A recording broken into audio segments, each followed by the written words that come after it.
أبا عبد الله يا أبا عبد الله. أعوذ بالله السميع العليم من الشيطان اللعين الرجيم. بسم الله الرحمن الرحيم. الحمد لله المعروف من غير رؤية والخالق من غير روية الذي لم يزل قائما دائما إذ لا سماء ذات أبراج ولا ليل داج ولا بحر ساج ولا أرض ذات مهاد ولا خلق ذو اعتماد والصلاة والسلام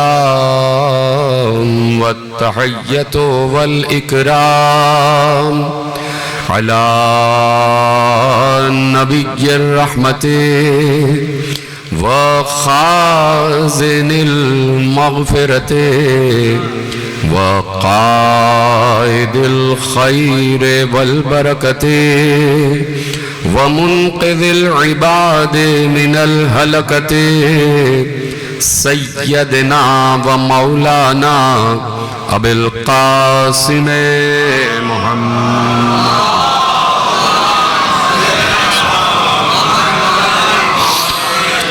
وأهل بيته الطيبين الطاهرين المعصومين المظلومين المنتخبين المنتجبين الذين أذهب الله عنهم الرجس وطهرهم تطهيرا.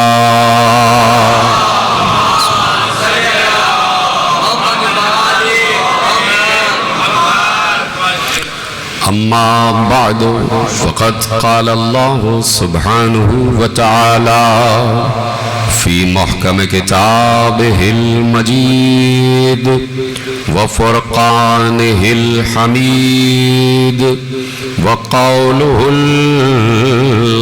الحق.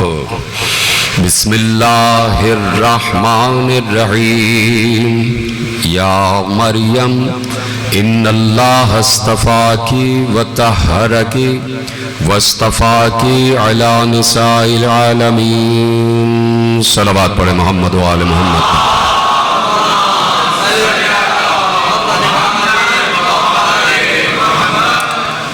پروردگار عالم نے اس کائنات کو خلق جو کیا ہے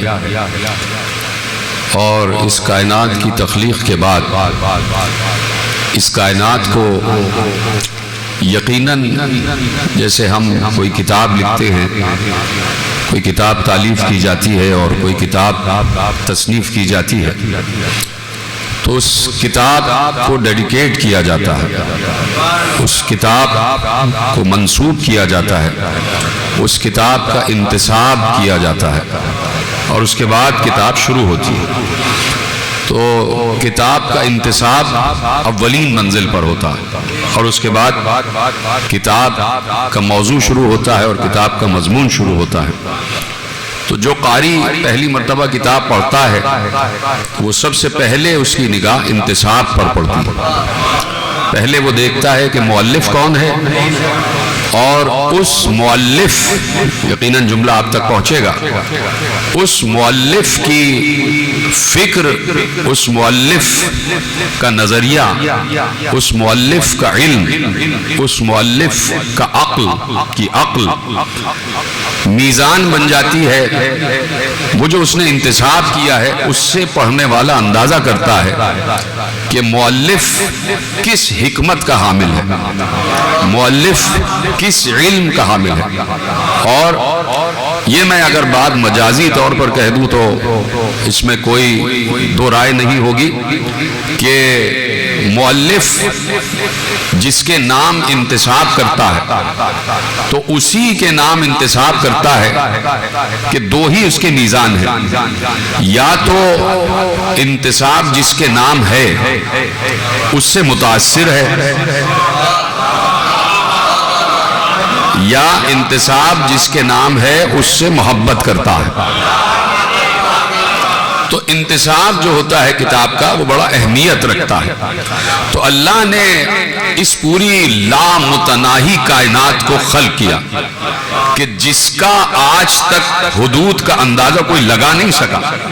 جتنے بھی آپ ایسٹرونومی کے علوم میں آگے بڑھ جائیں، ایسٹرولوجی کے علوم میں آگے بڑھ جائیں، جتنے بھی آپ ستارے اور سیارے دریافت کرتے چلے جائیں، جتنا بھی آپ انسان کے اندر بسے ہوئے عالم اکبر کو آپ دریافت کرتے چلے جائیں، پھر بھی آپ اللہ کی کائنات کی انتہا کا اندازہ نہیں کر سکتے۔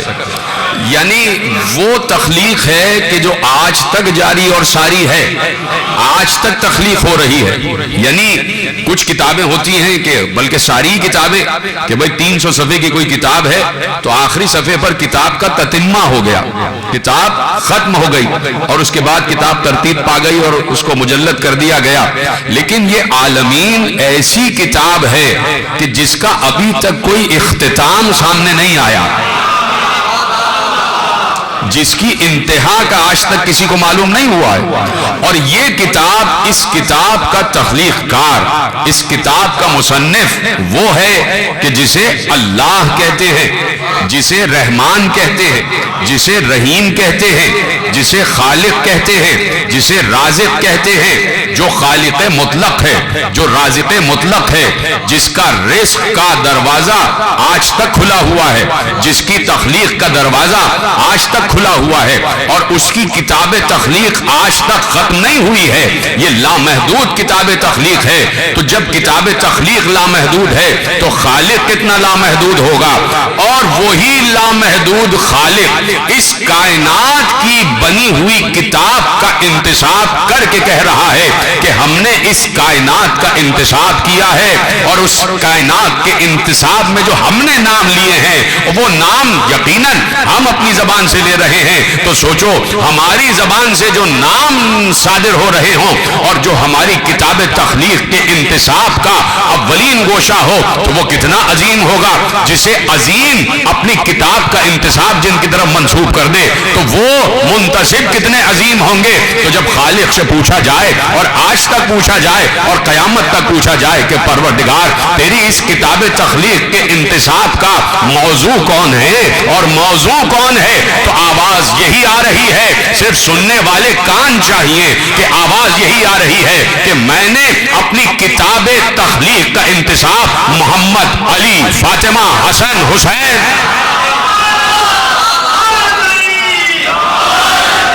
کا میں نے اپنی عالمین کی کتاب کا انتساب کر دیا ہے ان 5 ہستیوں سے، ان 5 ہستیوں سے۔ یعنی اگر کوئی کتاب تخلیق کا مطالعہ کرنا چاہتا ہے تو وہ پہلے یہ دیکھے کہ انتساب کن کے نام ہے، انتساب کن کے نام ہے۔ تو انتساب پنجتن کے نام ہے، انتساب آل محمد کے نام ہے، انتساب 4 معصومین کے نام ہے، اور انتساب کرنے والا کوئی ہم اور آپ جیسا نہیں ہے۔ انتساب کرنے والا خالق ہے، خالق ازل ہے۔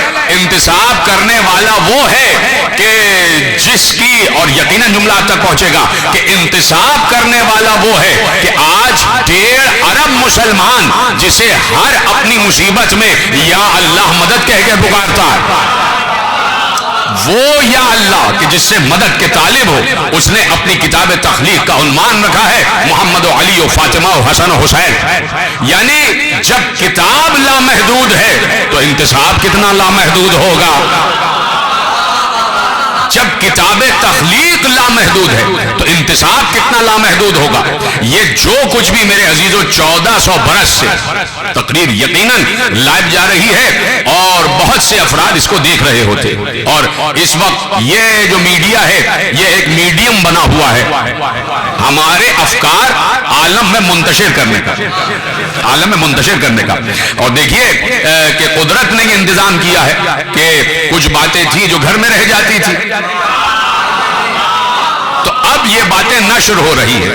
یہ جو جتنے بھی یہ منتشر کرنے والے ادارے ہیں اور آلات ہیں یہ یقیناً ہمارے لیے وسیلہ بن رہے ہیں، یہ ہمارے لیے وسیلہ بن رہے ہیں. تو گفتگو جاری اور ساری ہے اور گفتگو سن رہے ہیں اور بہت سے لوگ سن رہے ہیں. تو اسی لیے میں کہہ رہا ہوں کہ بھائی 1400 برس سے جو باتیں محمد و علی و فاطمہ و حسن و حسین علیہ السلام کے فضائل کے طور پر بیان کی جا رہی ہیں وہ صرف اتنی باتیں ہیں کہ جتنی سمجھ میں آ سکتی ہیں.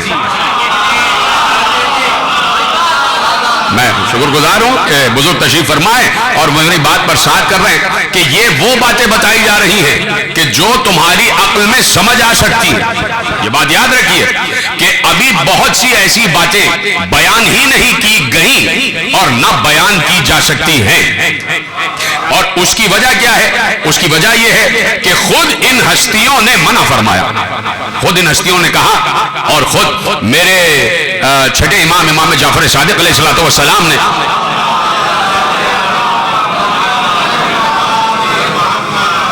دیکھیے اور اپنے قریبی ایک صحابی کو مخاطب کیا، اپنے چاہنے والے کو مخاطب کیا اور بہت قریب یعنی معرفت رکھنے والے کو، اور بہت طویل خطبہ ہے اور اس میں سے بیچ میں سے ایک لفظ آپ کے حوالے کرتا ہوں کہ مولا نے ارشاد فرمایا کہ دیکھو بھائی اچھا بات کہاں سے شروع ہوئی. دیکھیے بات شروع کہاں سے ہوئی کہ وہ راوی آیا، وہ مولا کا چاہنے والا آیا ابن ابو العلا، اور اس نے مولا کی خدمت میں سلام پیش کیا. مولا نے جواب سلام دیا اور کہا کہ مولا کہ میں آپ کے حق کا بیان کرنے والا ہوں، میں آپ کی فضیلتوں کا بیان کرنے والا ہوں. اور ایک ایک لفظ پر غور کیجئے گا اور میں صرف الفاظ بیان کرتا ہوا آگے بڑھ جاؤں گا، غور کرنا آپ کا کام ہے. کہ اس نے کہا کہ میں آپ کے فضائل کا بیان کرنے والا ہوں، آپ کی فضیلتوں کا اعلان کرنے والا ہوں، لیکن جب ہم میں ہی سے کچھ لوگ سنتے ہیں، جب ہم میں ہی سے کچھ لوگ سنتے ہیں تو وہ مجھ پر اعتراض کرتے، وہ مجھ پر بے یقینی کی کیفیت میں آ جاتے، وہ بے یقینی کی کیفیت میں آ جاتے. تو اب مولا نے ارشاد فرمایا، بیچ میں ایک لفظ مولا نے ارشاد فرمایا کہ دیکھو، اور وہ میں آخر میں بیان کرتا ہوں، لیکن وہ جو لفظ جس کے لیے زحمت دی، مولا نے ارشاد فرمایا کہ دیکھو بھائی حدث بیان کرو وہ باتیں بما یعرفون جسے وہ لوگ سمجھنے کے قابل ہو، ولا حدث مما لا يعرفون، اور خبردار ایسی باتیں ان کے سامنے بیان نہ کرنا جسے وہ جانتے نہ ہو. توجہ فرمانے، جسے وہ جانتے نہ ہو. اور اب مولا نے کہا کہ سنو، بڑی عجیب مثال دی میرے مولا نے، میرے معصوم نے بڑی عجیب مثال دی. کہ دیکھو اگر تمہارے ہاتھ میں سچا موتی ہو، سچا موتی تمہارے ہاتھ میں ہے، اور دیکھیے اسی بات سے دیکھیے کلام الامام کو سمجھنا صاحبان ایمان کا کام ہے، اور آپ تمام صاحبان ایمان بیٹھے ہوئے، اور مولا نے صرف مثال دی اور اس مثال سے آپ سمجھ لیجئے گا. اس نے کیا شکایت کی کہ مجھ پر کچھ لوگ معترض ہو جاتے، مجھ پر کچھ لوگ اعتراض کرتے، جب میں آپ کی فضیلتیں بیان کرتا ہوں تو کچھ لوگ معترض ہو جاتے، اعتراض کرتے اور مجھے عجیب و غریب ناموں سے پکارتے.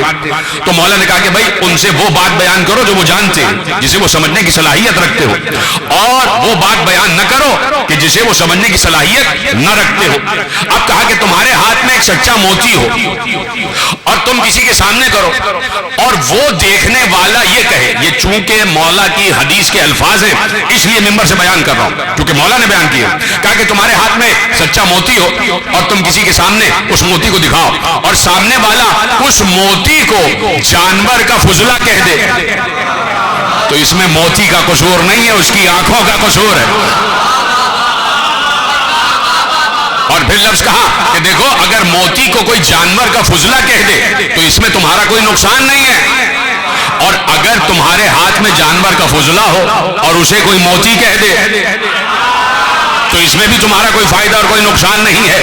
اب یہ پوری تاریخ مولا نے ان دو جملوں میں بیان کر دی کہ تمہارے ہاتھ میں موتی ہو اور کوئی جانور کا فضلہ کہہ دے، اور تمہارے ہاتھ میں جانور کا فضلہ ہو اور کوئی موتی کہہ دے، تو اس میں موتی کا قصور نہیں ہے، قصور ہے پرکھنے والوں کا، قصور ہے قیمت کا اندازہ کرنے والوں کا، قصور ہے دلوں کی اور ذہنوں کی معرفت کی کمی اور زیادتی کا۔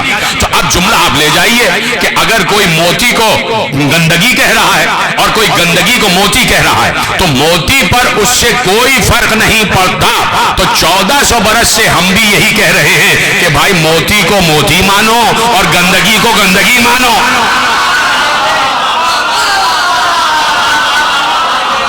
موتی کو موتی مانو اور نجاست کو نجاست مانو۔ اگر تم نے موتی کی جگہ نجاست رکھ دی تو اس سے موتی کی قیمت پر کوئی اثر نہیں پڑتا، موتی روشنی ہی دکھاتا، ضیاء ہی پھیلاتا۔ اب توجہ فرما رہے ہیں آپ کہ اشاروں میں بات مجھے مولا نے کہہ دی کہ بھائی موتی کو موتی کی جگہ رکھو اور نجاست نجاست ہی کی جگہ رہے، نجاست نجاست ہی کی جگہ رہے، تو اس لیے کہہ دیا کہ دیکھو تمہیں اس سے کوئی نقصان نہیں ہونے والا، ہاں تم اطمینان اس بات پر رکھو۔ سب سے مخاطب ہو رہا ہوں اور جہاں جہاں گفتگو لائیو جا رہی ہے، مولا کی اس گفتگو کا اور اس خطبے کا آخری جملہ کہا کہ بھائی تم اطمینان اس بات پر رکھو کہ تمہارا امام تم سے راضی رہے، پھر اس کے بعد انسان تمہیں نقصان نہیں پہنچا سکتے۔ تو آپ دیکھ رہے ہیں کہ بہت سی باتیں ایسی ہیں کہ جو ابھی تک بیان ہی نہ کی گئی اور نہ کی جا سکتی ہے، نہ کی جا سکتی ہے اور نہ بیان کی گئی۔ مثلا ہم جب کہتے ہیں، اور کل میں کسی مقام پر تقریر کر رہا تھا اور وہیں سے گفتگو آگے بڑھا دیتا ہوں کہ بھائی بات یہ ہے کہ جب ہم یہ کہتے ہیں کہ عروج حاصل کیا پیغمبر نے، لفظ میں نے بدلا ہے بھائی، عروج حاصل کیا پیغمبر نے، اس عروج حاصل کرنے کے عمل کو معراج کہتے ہیں۔ جتنے آپ سلامت رہیں، اس عروج حاصل کرنے کے عمل کو، اس پروسیس کو معراج کہتے ہیں۔ جب پیغمبر عرج الی السماء، جب پیغمبر نے آسمانوں کی طرف عروج پایا، یہ عروج و زوال وہ والا نہیں ہے جو ہمیں اور آپ کو حاصل ہوتا ہے، یہ عروج جملہ دے دوں، یہ عروج محمد ابن عبداللہ کا نہیں ہے، یہ عروج محمد الرسول اللہ کا ہے، یہ عروج محمد نبی اللہ کا ہے، یہ نبوت گئی ہے معراج پر، یہ رسالت گئی ہے معراج پر، اور پیغمبر اپنے پورے وجود کے ساتھ معراج پر پہنچے۔ تو جیسے ہی ہم نے کہا کہ پیغمبر اپنے وجود جسمانی کے ساتھ معراج پر گئے، آپ دیکھ رہے ہیں کہ پیغمبر اپنے وجود جسمانی کے ساتھ معراج پر گئے، تو اب یقیناً جب گئے تو اس پر دو رائے قائم ہو گئے اسی زمانے میں، یعنی جب معرفت سنی نہیں جا رہی، جب معرفت دیکھی جا رہی ہے۔ اللہ اکبر، بڑی آسانی سے سنا آپ نے جملہ، جب معرفت سنی نہیں جا رہی، جب معرفت دیکھی جا رہی ہے، یعنی وہی رسول کہ جس نے زمین پر کھڑے ہو کر چاند کو دو ٹکڑے کر دیا، وہی رسول جب آگے کہہ رہا ہے کہ میں کائنات کی وسعتوں کو چیرتا ہوا، ارب ہاں کھرب ہاں ستاروں کو پار کرتا ہوا۔ میں نے کہا نا کہ کل کی تقریر میں نے ایک جملہ کہا کہ بھائی یہ جو پوری کائنات ہے اس میں اتنے ستارے ہیں، اتنے سیارے ہیں، اتنے ثوابت ہیں کہ ان کو گنا نہیں جا سکتا، آپ کے صفر ختم ہو رہے ہیں۔ یعنی انہوں نے ایک ٹرم ایجاد کی کہ سیکسٹریلین، یعنی بلین، بلین کے بعد ٹریلین، اب جب صفر کی اور ضرورت ان کو پیش آئی تو انہوں نے سیکسٹریلین کر دیا کہ جس میں 25 یا 30 زیرو لگ رہے، 25 یا 30 زیرو. تو اب کہا کہ بھائی یہ جو پوری کائنات ہے اس کا پورا دائرہ مکمل کرنے کے لیے، اب پورا دائرہ یعنی میں پھر کہتا ہوں کہ سائنسدانوں نے آج ریسرچ کی اور کہا کہ بھائی یہ جو گیلیکسیز ہیں، یہ جو توجہ ہے آپ کی، یہ جو گیلیکسیز ہیں، یہ جو یونیورس ہے، تو ہماری گیلیکسی جو ہے جسے ہم اپنی گیلیکسی کہتے ہیں، جسے ہم اپنے نظام شمسی کہتے ہیں، تو اس کا بھی آج تک کوئی اندازہ نہ لگا سکا. اس میں ہم نے 12 بروج دریافت ہو گئے، لیکن بہت سے ایسے ہیں جو نظر بھی نہیں آتے. اور آپ سمجھ رہے ہیں کہ انسان کو زمین سے چاند تک جانے کے لیے یعنی 2 سیارے ایسے ہیں، 2 سیارے، یہ زمین ہے اور یہ چاند، تو اس تک پہنچنے کے لیے کتنا عرصہ درکار ہوا وہ آپ کے سامنے، آپ کو بیان کرنے کی ضرورت ہی نہیں ہے. اور زمین سے سورج کا فاصلہ کروڑ مائلز میں ہے، کروڑ مائلز میں، یعنی کروڑوں مائلز میں اس کا فاصلہ ہے، اور آپ نے وہ بھی دریافت کر لیا. اور اس کے بعد آپ بڑھتے جا رہے ہیں اور مسلسل گیلیکسیز دریافت ہوتی جا رہی ہے، مسلسل یونیورس دریافت ہوتی جا رہی ہے، مسلسل کلسٹرز دریافت ہوتے چلے جا رہے ہیں کہ جس میں جیسے ایسے یہ جو ہمارا سورج ہے نا، بہت سے ستارے اور سیارے ایسے ہیں کہ ہماری زمین ایک سورج سے روشن ہو جاتی ہے، اتنی سی ہے. سمجھو نا، کتاب تخلیق تو سمجھو، پھر جن سے انتساب ہوا ہے وہ بھی سمجھ میں آ جائیں گے، پھر جن سے انتساب ہوا ہے وہ بھی سمجھ میں آ جائیں گے. پہلے کتاب تخلیق تو سمجھو کہ بھائی ہماری زمین ایک سورج سے منور ہو جاتی ہے، ایک سورج چمکتا ہے، ہماری زمین کا آدھا حصہ منور ہو جاتا، اور جب وہی زمین گھومتی ہے دوسری جانب تو وہاں صبح ہو جاتی ہے، یہاں رات ہو جاتی ہے. ایک سورج کافی ہے زمین کو منور کرنے کے لیے، ایک سورج کافی ہے. لیکن بہت سے سیارے ایسے ہیں کہ ایک سیارے کو منور کرنے کے لیے 20 سورج چمک رہے ہیں. تو آپ سمجھے کہ وہ زمینیں کتنی وسیع ہوں گی، اور ایسی کھرب ہا زمینیں ہیں، کھرب ہا، یعنی میں نے یہی عرض کیا تھا کہ زمین ایک جانب ایک نقطے کی صورت میں، بالکل سوئی جیسا نقطہ، کوئی قلم کا نقطہ بھی نہیں، سوئی جیسا نقطہ، اتنی سی زمین ہے. اور یہ جو پورا عالمین کا سلسلہ ہے یہ لامتناہی سلسلہ، ٹھیک ہے، توجہ فرما رہے ہیں آپ؟ عرض کروں، یہ جو پوری کائنات کا لامتناہی سلسلہ ہے، کبھی اس میں ڈیپتھ میں چلے جائیے، آپ دیکھیے، آپ پڑھیے، گوگل کیجئے اور اس کائنات اور اس یونیورس کے بارے میں آپ کبھی دیکھیے، تو یقیناً جو ملحد ہے، جو آج بھی اللہ کے وجود کا منکر ہے، تو اس کو کوئی دلیل نہیں دو، دلائل نہ دو، اس کو صرف وہ کائنات پر جو ایک ویڈیو بنی ہوئی ہے وہ اسے پوسٹ کر دو کہ کم از کم یہ تو دیکھو. اب جب وہ اس میں اترتا چلا جائے گا پھر اسے اندازہ ہوگا کہ یہ چیزیں کسی خالق کی تخلیق ہیں، یہ ایسے ہی وجود میں نہیں آ گئی. دیکھیے، میں اس ممبر پر بیٹھا ہوا ہوں، ممبر کے تیسرے زینے پر، یہاں بیٹھ کر آپ کو اس یونیورس دکھلا نہیں سکتا، یونیورس دکھلا نہیں سکتا، آپ کو اس میں ڈوبنا پڑے گا، آپ کو اس میں دیکھنا پڑے گا، مطالعہ کرنا پڑے گا. صرف میں ایک جھلک آپ کو دکھاتا ہوں کہ کائنات کا وسیع و عریض سلسلہ پھیلا ہوا ہے، 4 دانگے عالم میں پھیلا ہوا ہے، اور چاروں طرف ظلمات ہی ظلمات ہے، اندھیرا ہی اندھیرا ہے، اندھیرا ہی اندھیرا ہے. توجہ ہے؟ اور اسی میں کروڑا اربا کھربا ملین بلین ٹریلین اور سیکسٹریلین ستارے ہیں، ثوابت ہیں، سیارے ہیں، اور اس میں اسپیڈ آف لائٹ یعنی روشنی کی رفتار سے بہت سے میٹرائٹس ہیں، بہت سے جو شہاب ثاقب ہیں، جو بڑے بڑے چٹانوں کے برابر پتھر ہیں، وہ موو کر رہے ہیں، وہ حرکت کر رہے ہیں، اور اسپیڈ آف لائٹ سے حرکت کر رہے ہیں، کتنی تیزی سے. یعنی آپ یہاں سے کسی کو چھوٹا سا کنکر مارے تو دیوار تک جانے میں اس کو دیر لگے گی. وہ جو میٹرائٹس ہیں، وہ جو سحاب ثاقب ہیں، وہ اسپیڈ آف لائٹ سے ٹریول کر رہے ہیں، اتنی تیزی سے آسمانوں پہ جا رہے ہیں، اور کچھ سحاب ثاقب زمین پر گرے بھی ہیں. اور جا کے آپ مطالعہ کیجئے کہ بہت بڑے وسیع و عریض رقبے میں وہ گڑھا پڑ گیا کہ جس میں سحاب ثاقب میٹرائٹ جا کے گرے ہیں، اور اس پر انہوں نے ریسرچ بھی کی ہے. تو اتنی تیزی سے سفر کر رہے ہیں، اور ہر سیارہ اتنی تیزی سے سفر کر رہا ہے. اب آپ تصور کیجئے کہ پتھروں کی بارش ہو رہی ہو، اور تقریباً کوئی 1000 آدمی ہے جو ایک ہی جانب، اب 1000 آدمی صف پہ صف بنائے کھڑے ہوئے ایک ہی جانب پتھر برسا رہے ہیں، تو کتنے پتھر ہوں گے؟ ادھر سے کسی کا ادھر آنا محال ہو جائے گا. پتھروں کو پار کرتے ہوئے. اور ایسا ہو نہیں سکتا کہ کوئی ادھر آ رہا ہو اور اسے پتھر نہ لگے. اب یہ بات ذہن میں رکھیے گا, یہ بات ذہن میں رکھیے گا. اب یہ جو کائنات کا لامتناہی سلسلہ ہے, تو زمین ایک جانب ہے اور کروڑ ارب خرب ستارے کہ جو کسی جانب سفر کر رہے ہیں, جو بلیک ہول کی طرف سفر کر رہے ہیں. گیلیکسیز ہیں جو بلیک ہول میں گرتی جا رہی ہے اور بلیک ہول انہیں کھاتا جا رہا ہے اور کھاتا جا رہا ہے. تو بھائی یہ تو سمجھانے کے لیے ہے, یعنی وہ اس میں جاتی ہے, وہ ساری گیلیکسیز اس بلیک ہول میں جاتی ہے, اور کہاں جاتی ہے یہ آج تک پتہ نہ کر سکے. یہ سمجھا رہا ہوں میں آپ کو تاکہ تھوڑا سا قدرت کا ایک منظر آپ کے ذہنوں میں آ جائے. یعنی میں کہہ رہا ہوں نا کہ یہاں بیٹھ کے اللہ کیا ہے اسے سمجھایا نہیں جا سکتا. تو اب یہ زمین ہے اور یہ پورا کائنات کا سرکل ہے جس میں کروڑ ارب خرب سیارے.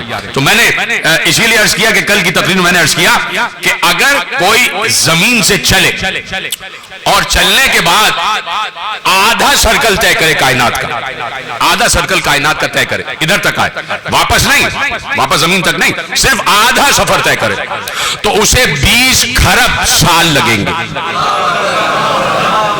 اللہ اکبر کہہ دے, اسے 20 کھرب سال لگیں گے. اور اگر واپس دنیا کی طرف آئے گا تو مزید 20 کھرب سال, 40 کھرب سال. اور 40 کھرب سال کتنے سالوں میں طے ہوں گے, اس میں کتنی زندگیاں چاہیے, اس کا تو کوئی اندازہ ہی نہیں لگا سکتا. ٹھیک ہے, یعنی 20 کھرب سال لگیں گے آپ کو صرف آدھا دائرہ مکمل کرنے میں. 20 کھرب سال. توجہ فرما رہے ہیں آپ؟ اب جملہ عرض کروں آپ کو. یہ 20 کھرب سال جس میں پتھر, میٹرائٹس, چٹانوں کے برابر تیزی سے سفر کر رہے ہیں اور کوئی جگہ نہیں ہے, مسلسل پوری جو کائنات ہے وہ ستاروں سے بھری ہوئی ہے, اور کوئی ایسا وجود نہیں ہو سکتا کہ جو پتھر سے ٹکرائے بغیر آگے بڑھتا چلا جائے. اب تو سمجھو کہ کائنات کا نظام تخلیق جس سے منسوب ہوا اس کا پہلا فرد ہے جس کا نام ہے محمد. جب اس کو اللہ نے عروج دینا چاہا تو 20 کھرب نہیں 40 کھرب سال چشم زدن میں طے ہو گئے. وہ گیا بھی اور واپس بھی آ گیا, وہ گیا بھی اور واپس بھی آ گیا. اور پوری کائنات ہی ہے, اور جو پتھر ہیں, جو میٹرائٹس ہیں, جو تیزی سے ایک جانب آ رہے ہیں, کسی پتھر کی مجال نہیں ہے کہ وہ پیغمبر سے مس بھی ہو جائے, پیغمبر سے مس بھی ہو جائے.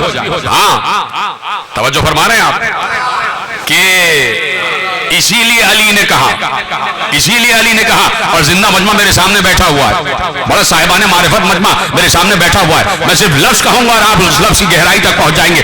اس لیے علی نے کہا کہ میں آسمانوں کے بھی راستے سے واقف ہوں.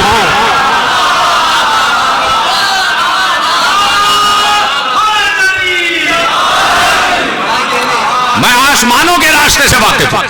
تو جب وسیع راستے سے واقف ہے تو نبی بھی تو راستے سے واقف ہے.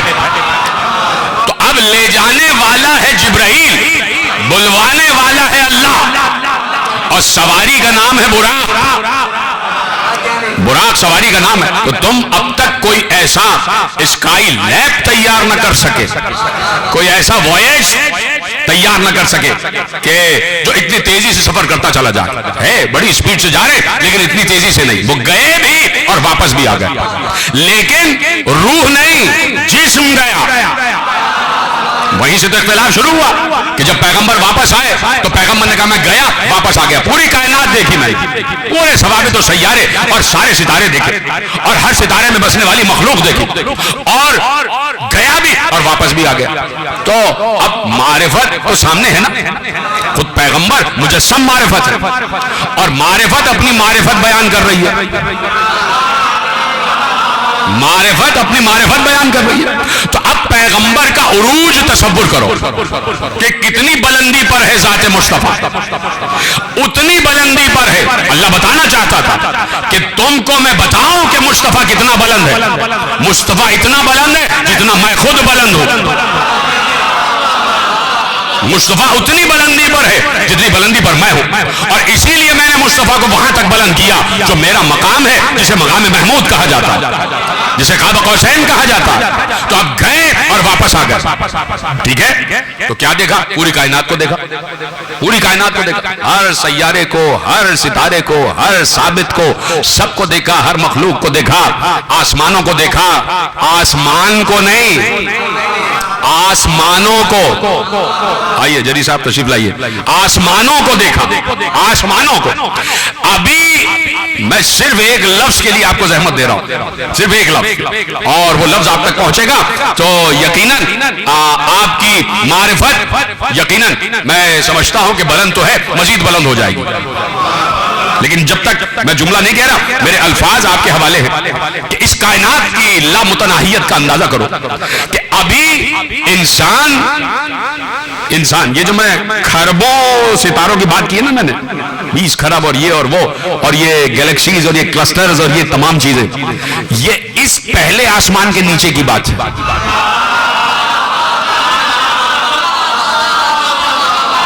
اس پہلے آسمان کے نیچے کھرب یہ ستارے اتنے سے نظر آتے ہیں.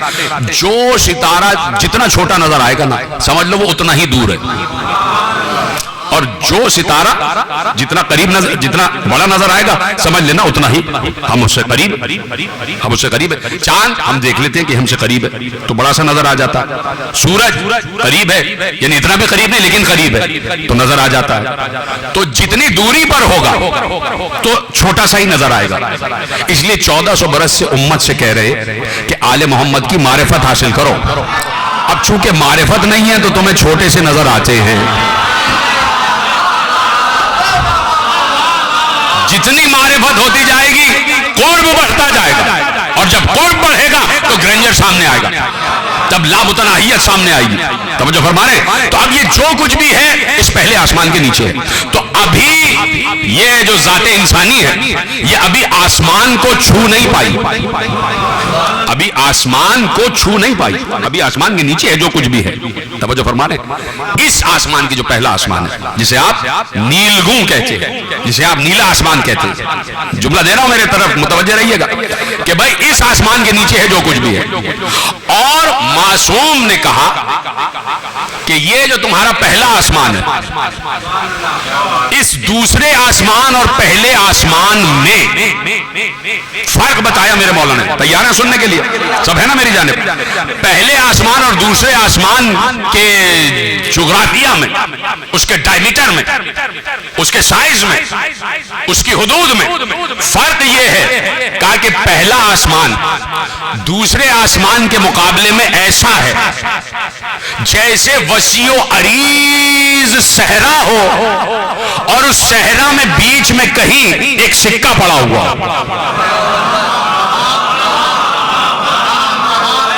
وسیع و عریض صحرا ہو اور اس صحرا میں بیچ میں کہیں ایک سکہ پڑا ہوا ہو. یہ سکہ تمہارا آسمان ہے, اور یہ جو وسیع و عریض صحرا ہے یہ دوسرا آسمان ہے. توجہ فرما رہے ہیں آپ؟ تو ابھی تک اس آسمان تک رسائی نہ ہو سکی, لیکن وہ گیا بھی اور واپس بھی آ گیا. وہ ہر آسمان سے بالا ہوتا گیا اور قاب قوسین اور عرش اعظم سے بھی پار کرتا ہوا آگے بڑھا اور تخلیق کائنات کرنے والے خالق سے ملا اور واپس آ گیا. تو مقصد کیا تھا بھائی؟ کسی نے کہا مقصد یہ تھا کہ اللہ چاہتا تھا کہ سب کچھ دکھا دوں.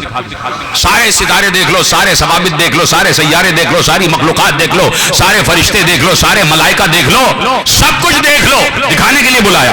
میں کہتا ہوں نہیں, جس کے صدقے میں سب کچھ بنا ہے اس کو دکھانا کیسا؟ اسے تو سب معلوم ہے. نیپچون کیا ہے, پلوٹو کیا ہے, سیٹرن کیا ہے, سن کیا ہے, ارتھ کیا ہے, اسے سب معلوم ہے. اس کے سامنے ساتوں آسمان بنے ہیں, اس کے سامنے ساری مخلوقات بنی ہے, اس کے صدقے میں بنی ہے. تو جب صدقے میں بنی ہے تو مصطفیٰ کو معلوم ہے کہ سب کیا ہے, تو دکھانا کیا؟ اب ہم وہ بات کرنے جا رہے ہیں کہ جس کے لیے 1400 برس سے امت کو زحمت دے رہے ہیں کہ اپنی معرفت بڑھاؤ تب یہ باتیں سمجھ میں آئیں گی. تو بلایا کیوں؟ اتنی بلندی پر بلایا کیوں؟ تو جب جانے والا گیا اور جا کے واپس آیا اور واپس آنے کے بعد اس نے پوری کائنات کا مشاہدہ امت کے حوالے کیا اور پھر مقصد معراج بیان کیا. کہا کہ مقصد معراج کیا تھا؟ کہا معراج کا مقصد یہ تھا کہ کوئی نور میرے حوالے کرنا تھا. سمجھ گئے ہیں تو آپ کو سلام ہے.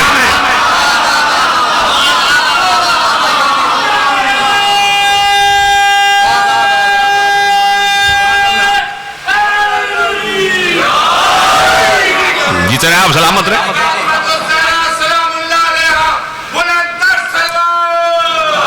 اللہم صلی علی محمد وآل محمد. کا مقصد یہ تھا کہ بلایا گیا کہ ایک نور تمہیں ودیعت کرنا ہے اور وہ نور اتنا معمولی نہیں ہے. جملہ دو اگر آپ کی معرفت جاگ رہی ہے. وہ نور کوئی معمولی نور نہیں ہے. میں لفظ کہوں گا آپ پہنچ جائیں گے. قرآن کی آیتیں بھی نور ہیں. خود قرآن نور ہے کہ نہیں؟ قلب نور پر نازل ہو رہا ہے. قرآن کی آیتیں بھی نور ہیں. تو اگر نور ہی دینا ہے تو قرآن کی آیت بھی نور ہے. لیکن یہ نور ایسا تھا کہ جبرائیل اس کا وزن اٹھا سکتا تھا. اس لیے جبرائیل کے ذریعے یہ نور پیغمبر تک بھیجا گیا. کہا نبی یہ نور بہت عظیم نور ہے, جبرائیل اس کا وزن اٹھا نہیں سکتا, اس لیے تمہیں اس نور کو پانے کے لیے وہاں آنا پڑے گا جہاں ہم آئے.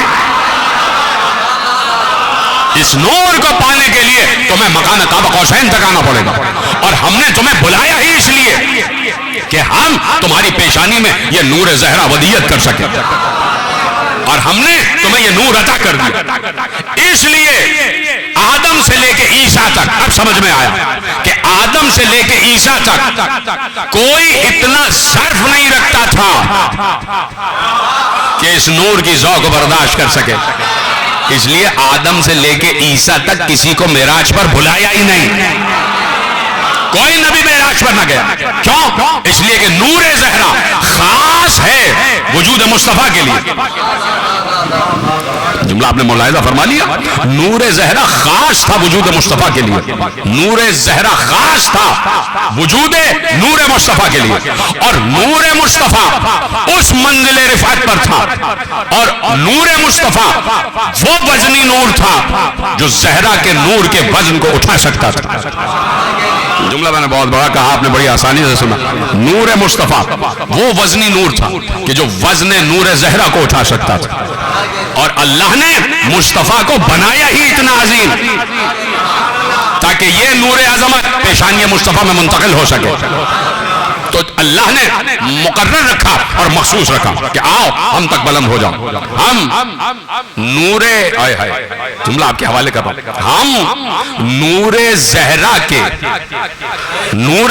ایک ایک لفظ پر غور کیجئے گا, ہم نور زہرا کی منتقلی کے عمل کو معراج کہہ رہے ہیں.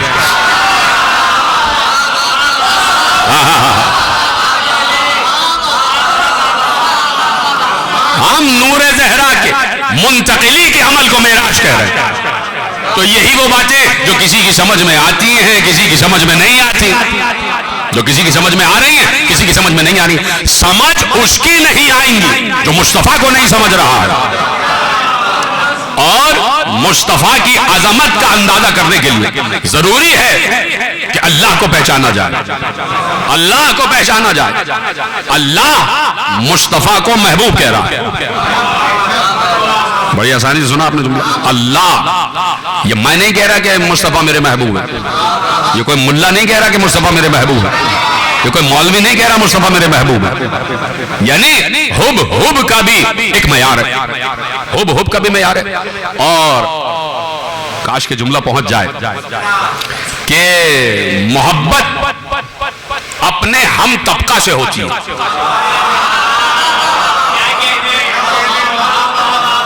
صرف ایک مثال کے لیے کہہ رہا ہوں, یعنی کسی کی حد تک منظور نہیں ہے.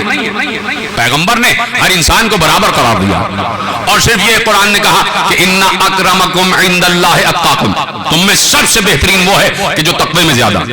یہ تو پیغمبر نے بتا دیا, لیکن صرف مثال کے لیے کہہ رہا ہوں کہ بھائی کچرا اٹھانے والا کچرا اٹھانے والا اپنی بیٹی کی شادی کچرا اٹھانے والے میں ہی کرے گا. ہائے ہائے ہائے ہائے ہائے, جو سمجھ گا میرا سلام. اور اس طبقے میں آپس میں ایک دوسرے سے محبت ہو جائے گی.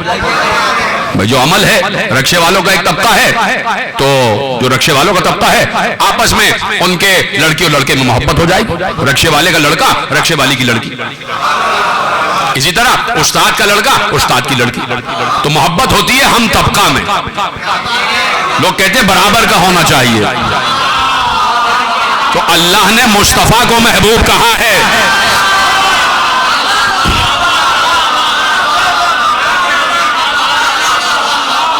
اللہ نے مصطفیٰ کو محبوب کہا ہے. تو سوچو مصطفیٰ کتنا بلند ہے جسے اللہ محبوب کہہ رہا ہے. مولوی سے مخاطب ہو کہ کیا اللہ ہر چلتے پھرتے کو محبوب کہہ دے گا؟ ہر چلتے پھرتے کو محبوب تو نہیں کہے گا. وہ خود اتنا حسین ہے. اللہ بہت حسین ہے, اس لیے کہ اس نے خود کہہ دیا کہ ان اللہ جمیل یحب الجمال. اللہ حسین ہے اور حسن کو پسند کرتا ہے. تو اللہ سے زیادہ تو کوئی حسین ہی نہیں ہے. اگر کوئی ہے تو لے کے آئے, کوئی اللہ سے زیادہ حسین تو دکھائے. ہمیں تو آج تک کوئی اللہ سے زیادہ حسین نہیں دکھا. میں نے لفظ پر زور دیا ہے, ہمیں تو آج تک اللہ سے زیادہ حسین نہیں دکھا. ہمیں تو آج تک اللہ سے زیادہ کوئی حسین نظر نہیں آیا. تو کوئی کہہ سکتا ہے کہ کیا آپ اللہ کو دیکھتے ہیں, کیا اللہ نظر آتا ہے؟ میں کہوں گا اللہ نظر نہیں آتا, لیکن اس کے چہرے کو دیکھ کے ہم نے اندازہ لگایا کہ وہ کتنا حسین ہے.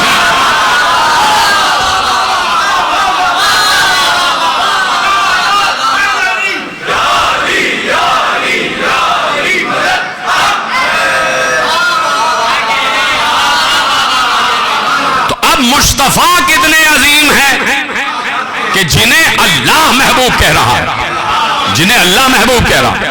تو اب لیول کیا ہے مصطفیٰ کی عظمت کا؟ خدا کے لیے میری بات تک پہنچے کہ مصطفیٰ کی عظمت و رفعت و حسن, اس کا لیول کیا ہے, اس کا درجہ کیا ہے. اتنی بلند درجے پر مصطفیٰ کی عظمت ہے کہ اللہ جیسا عظیم انہیں محبوب کہہ رہا ہے, انہیں محبوب کہہ رہا ہے. تو اللہ ہر کسی کو محبوب نہیں کہتا. ہو اتنا بلند کہ اللہ محبوب کہے, ٹھیک ہے, ہو اتنا بلند کہ اللہ محبوب کہے. تو جس مصطفیٰ کو اللہ نے محبوب کہا, تو اس مصطفیٰ کے لیے واجب تھا کہ وہ اتنا ذوق عظیم رکھے اور اتنا بلند ذوق سلیم رکھے کہ ہر کسی کو اپنا محبوب نہ کہے. جو سمجھ گئے, جو پہنچ گئے, ان کو میرا سلام ہے بھائی. مصطفیٰ پر یہ واجب ہے کہ وہ اتنا عظیم و بلند ذوق سلیم رکھے کہ ہر کسی کو اپنا محبوب نہ کہے. اب ہمیں معلوم ہوا کہ مصطفیٰ کا ذوق سلیم کتنا بلند ہے, اتنا بلند, اتنا بلند, اتنا بلند کہ اور بھی بہت سی بیٹیاں مدینے میں رہ رہی تھی, صرف اپنی بیٹی زہرا کو کہا کہ یہ میری محبوب ہے.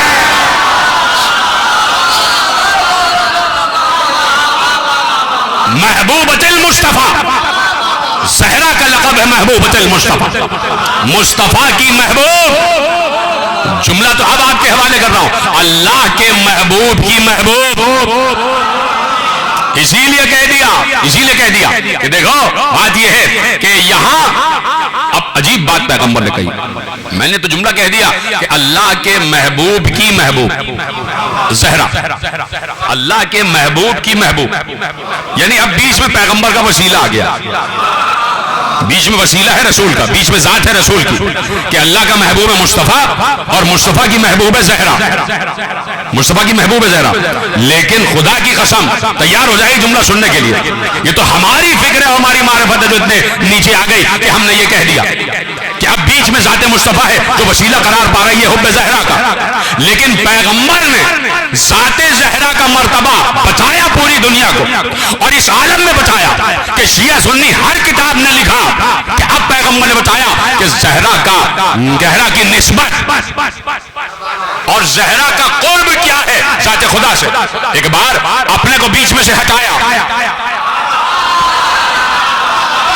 اپنے کو بیچ میں سے ہٹایا, اپنے کو بیچ میں سے ہٹایا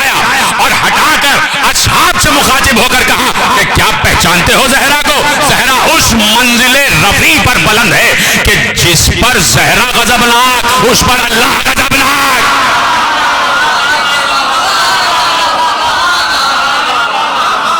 یعنی یہاں اپنے کو بیچ میں سے ہٹا لیا، اپنے کو بیچ میں سے ہٹا لیا.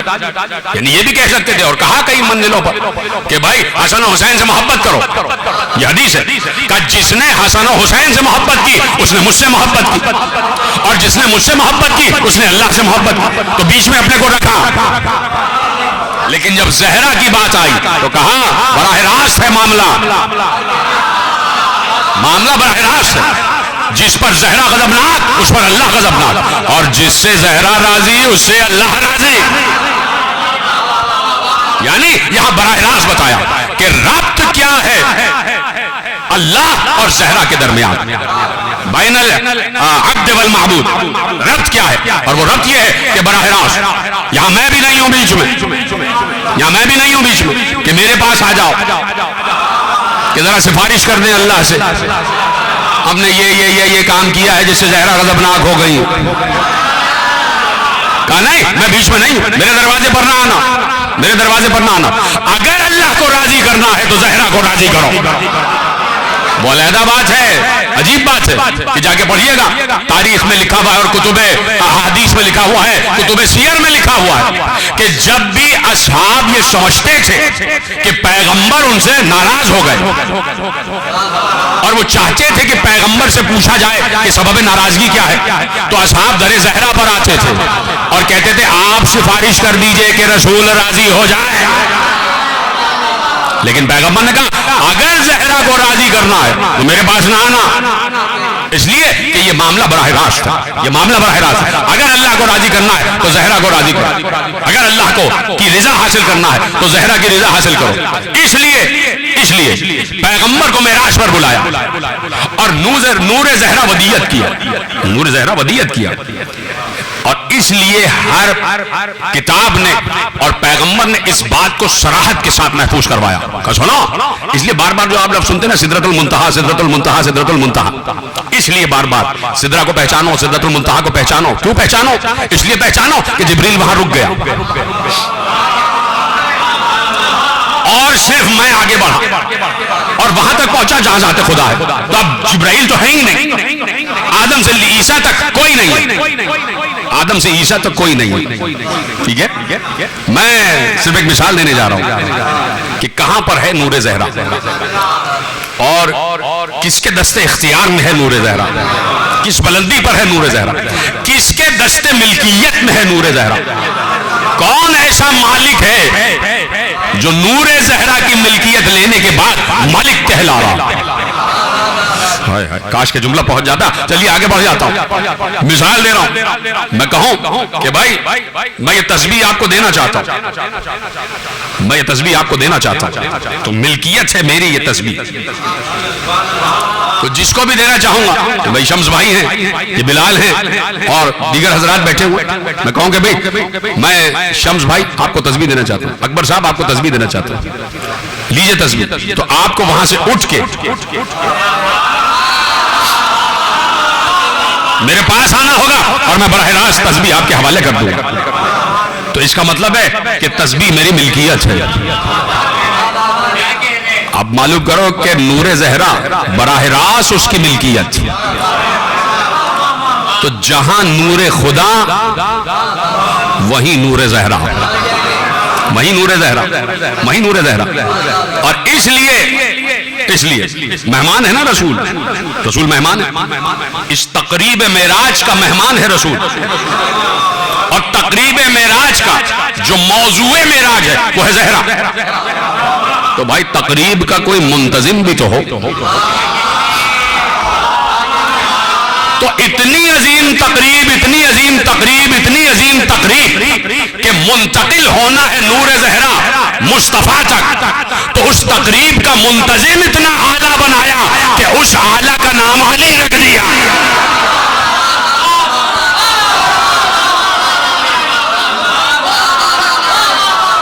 منتظم ہے تقریب معراج.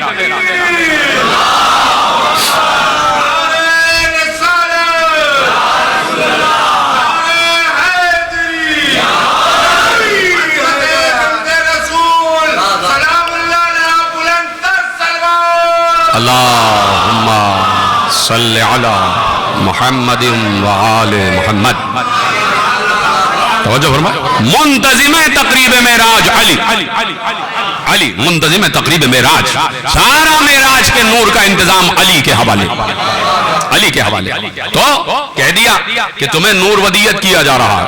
گواہ ہے علی. گواہ ہے علی. تو پیغمبر تک نور زہرا منتقل کیا گیا اور اس عظمت کا اظہار ہوا کہ جس عظمت کی مستحق ہے نور زہرا. جس عظمت کی مستحق ہے نور زہرا. تو اب آپ سوچئے کہ پیغمبر کا نور اللہ کا محبوب ہے. نور رسول اللہ کا محبوب ہے. تو جس کو اللہ نے اپنا محبوب کہا ہے, جس نور کو اللہ نے اپنا محبوب کہا ہے, تو سوچئے جس جسم تک وہ نور جانا ہے, کیا اس جسم کو اللہ نے براہ راست اپنے ہاتھوں سے نہیں تراشا ہوگا؟ تو پیغمبر کے بدن کو کوئی معمولی بدن سمجھ رہے ہو؟ پیغمبر کے جسم کو کوئی معمولی جسم سمجھ رہے ہو؟ پیغمبر کا جسم کوئی معمولی جسم نہیں ہے. میں کیا کروں, میرا علم کم ہے تو مثال بھی چھوٹی سی دے رہا ہوں. آپ کے پاس اس سے بڑی مثال ہوگی. آپ کے پاس اس سے بڑی مثال ہوگی اور شاید یہ مثال سمجھ میں آ جائے تو مجھے بتا دیجئے گا کہ میں آپ تک پیغام پہنچا پایا یا نہیں پہنچا پایا. کہ بھائی کوئی بہت نازک سا کوئی انسٹرومنٹ جا رہا ہو کہیں اور ڈبے میں پیک ہے, تو اس پہ لکھ دیا جاتا ہے فریجائل.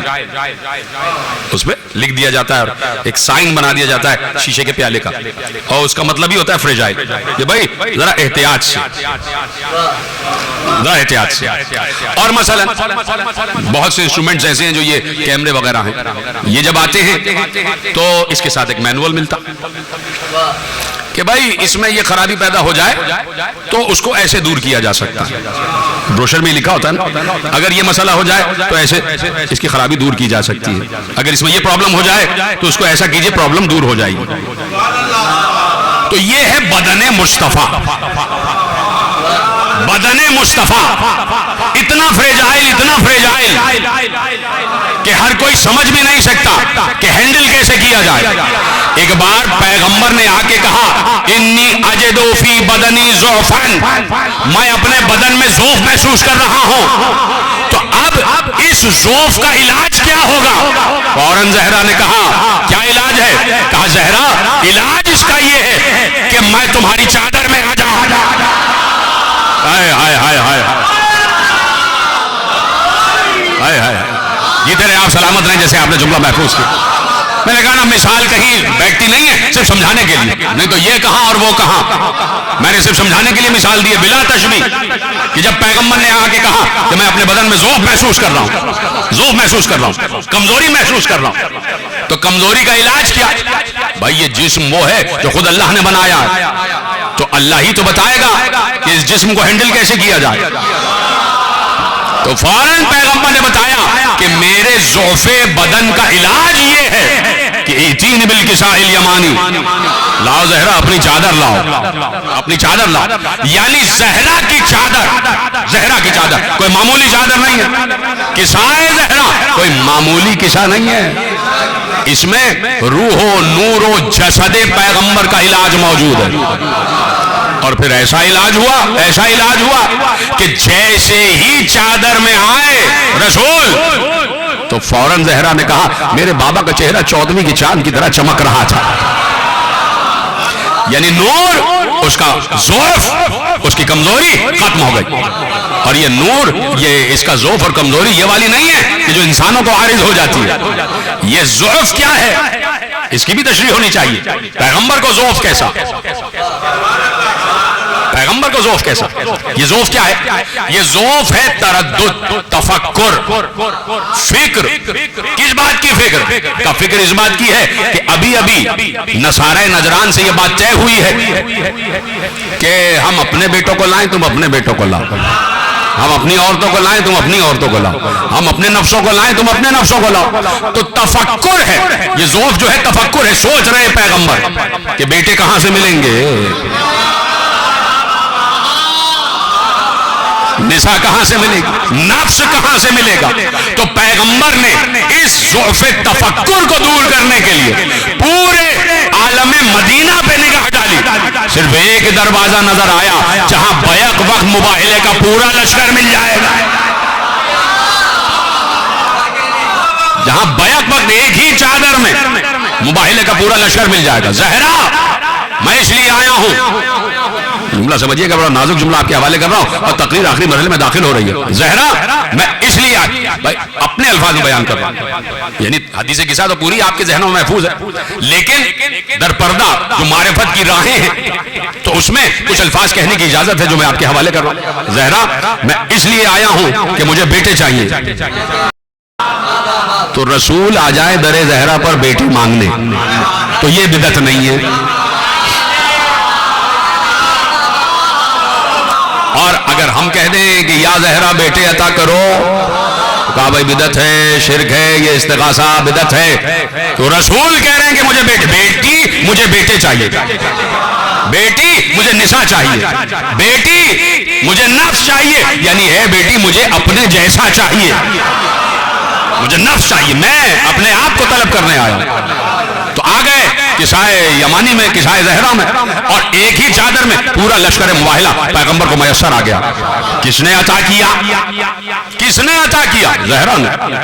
زہرا کے گھر سے پیغمبر کو 5 سچے مل گئے، 5 سچے مل گئے. اور پھر اتنی وسیع ہے چادر زہرا، اتنی وسیع، اتنی لامحدود، اتنی لامتناہی، اتنی انفینٹی کی منزل پر ہے کہ جبرائیل جیسا ملک بھی اس میں سما گیا. ہائے ہائے ہائے، جبرائیل جیسا ملک بھی اس میں سما گیا.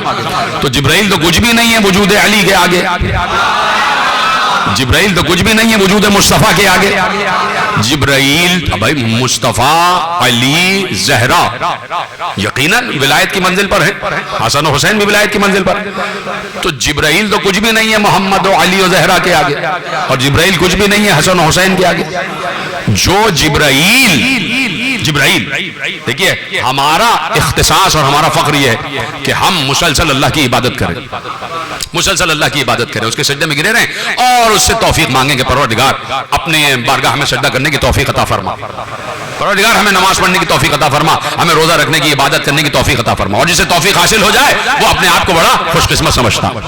اور وہ جبرائیل جو بارگاہ قدس کا عبادت گزار ہے کتنی عظیم منزل پر ہے.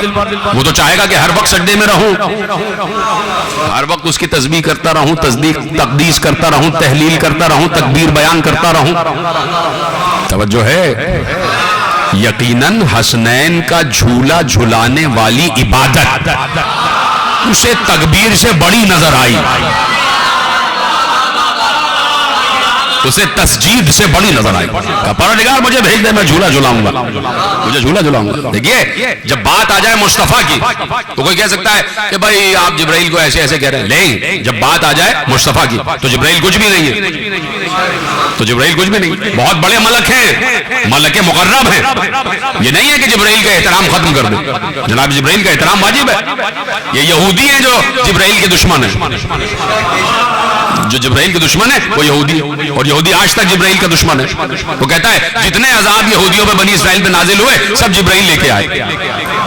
بتائیے، جبرائیل کے دشمن ہو گئے. تو جبرائیل نے کیا اپنی مرضی سے عذاب دیا تھا؟ بھائی بنی اسرائیل پر یا جتنے بھی عذاب قوموں پر آتے گئے جبرائیل لے کے آئے. تو یہودی جبرائیل کے خلاف ہو گئے اور آج تک جبرائیل کو برا کہتے. تو جبرائیل کہہ سکتے ہیں کہ بھائی میں نے اپنی مرضی سے تھوڑی کیا، مختار ہے خدا. خدا کہتا تھا کہ بھئی عذاب لاؤ، میں عذاب لے آتا تھا. ابھی تک نہیں پہنچے آپ. کچھ لوگ اسی بات پر اسی سینیریو میں کچھ لوگ آج تک علی کے دشمن ہیں کہ علی نے ہمارے باپ دادا کو بدر میں مارا تھا، احد میں مارا تھا. افسوس یہ ہے کہ جبرائیل کے دشمن مشرک ہیں. ہائے ہائے ہائے ہائے، جملہ جوڑ لیجئے نا آپ. جبرائیل کے دشمن بے دین ہیں، جبرائیل کے دشمن یہودی ہیں جو دین اسلام میں ہیں ہی نہیں. اب یہ دیکھنا ہے کہ علی کے دشمن کون ہیں. علی کے دشمن کون ہے؟ تو جبرائیل بڑی منزل پر ہے، لیکن جب بات آ جائے اللہ کے سامنے کچھ بھی نہیں، اور اللہ کا محبوب مصطفیٰ ان کے سامنے کچھ بھی نہیں۔ تو اب جبرائیل خود اپنا مرتبہ بتا رہے ہیں کہ میرا فخر یہ ہے کہ میں حسنین کا جھولا جھولا، میں زہرا کے ہاتھ چکی چلا، میں چرخہ چلا۔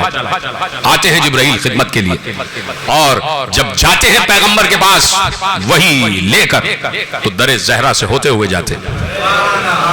ادب کا طریقہ بتا رہے ہیں کہ رسول تک پہنچنا ہے تو وسیلہ ہے زہرا، تو جبرائیل اسی دروازے سے جاتے جو در زہرا، جو در زہرا۔ تو اکثر لوگوں نے صحن زہرا میں پروں کی پنکھڑیاں دیکھی، پروں کی پنکھڑیاں بڑی رہتی تھی۔ کہا یہ کیسے پر ہیں؟ کہا یہ فرشتے آتے ہیں، جب پر پھڑپھڑاتے ہیں سلام کرتے ہیں تو پنکھڑیاں گر جاتی ہیں۔ آپ توجہ فرما رہے ہیں؟ یہ ہے زہرا کا مرتبہ، اور یہ ہے در زہرا کہ جس پر سلامی کے بغیر جبرائیل داخل نہیں ہوتے۔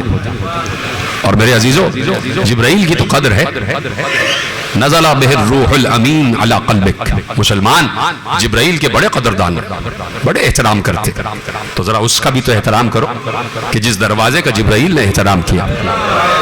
آپ کی آنکھیں بلند ہو گئیں، یہی محل مجلس ہے۔ خدا سلامت رکھے زہرا کے حوالے سے اور زہرا کی یاد میں فرش عزا بچھانے والوں کو، اور جنہوں نے اس میں بڑے کار نمایاں انجام دیے ان کے درجات یقیناً بہت بلند ہیں۔ خدا آپ سب کو سلامت رکھے کہ آپ آج آپ حسین کو ان کی مادر گرامی کا پرسہ دینے آئے ہیں۔ آہیں بلند ہو رہی ہیں، یقیناً بلند ہونی چاہیے، اس لیے کہ آج ہم پر احسان ہے وجود زہرا کا۔ یہ رزق جو آسمان سے برس رہا ہے یہ ذریت زہرا کا صدقہ ہے، یہ جو زمین غلہ اگا رہی ہے یہ ذریت زہرا کا صدقہ ہے۔ نہیں پہنچے آپ، نہیں پہنچے۔ میں صرف ایک جملہ کہہ دیتا ہوں، حسین اگر خون علی اصغر آسمان کی طرف اچھال دیتے تو آسمان سے بارش نہ برستی، اگر زمین کی طرف پھینک دیتے تو زمین سے غلہ نہ اگتا۔ یہ ہے زہرا کی تربیت، یہ ہے زہرا کی قربانیاں۔ کہہ دیا زہرا نے حسین خون علی اصغر کو اپنے چہرے پر مل لینا، ایسا نہ ہو کہ میرے بابا کی امت پیاس تشنگی پانی کو ترس جائے، کہیں ایسا نہ ہو میرے بابا کی امت بھوکی رہ جائے۔ یہ ہے زہرا، رات بھر عبادت کرتی ہیں۔ بی بی کا نام ایک نام ہے جازہ، بی بی کا ایک لقب ہے جازہ۔ پتہ ہے جازہ کیا ہے؟ جازہ کہتے ہیں پنجوں کے بل کھڑی ہو کے عبادت کرنے والی، پنجوں کے بل کھڑی ہو کے رات بھر عبادت کرتی تھی زہرا۔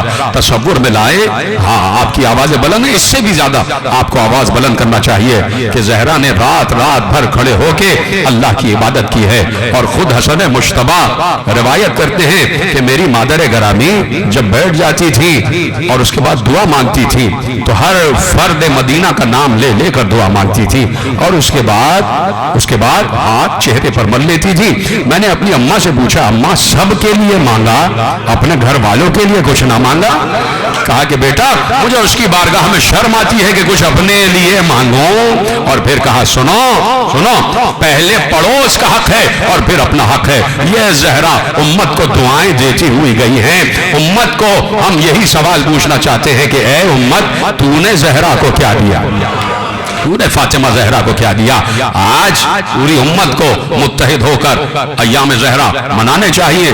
پیغمبر کی ایک ہی تو بیٹی ہے، رسول کی ایک ہی تو بیٹی ہے، کیا اس کے بھی تم ایام شہادت نہیں مناتے؟ آؤ ہم سے سنتے چلے جاؤ کہ زہرا پر وہ ستم ہوئے ہیں کہ کسی نے ایسا مرثیہ نہ پڑھا، کسی نے ایسا مرثیہ نہ پڑھا۔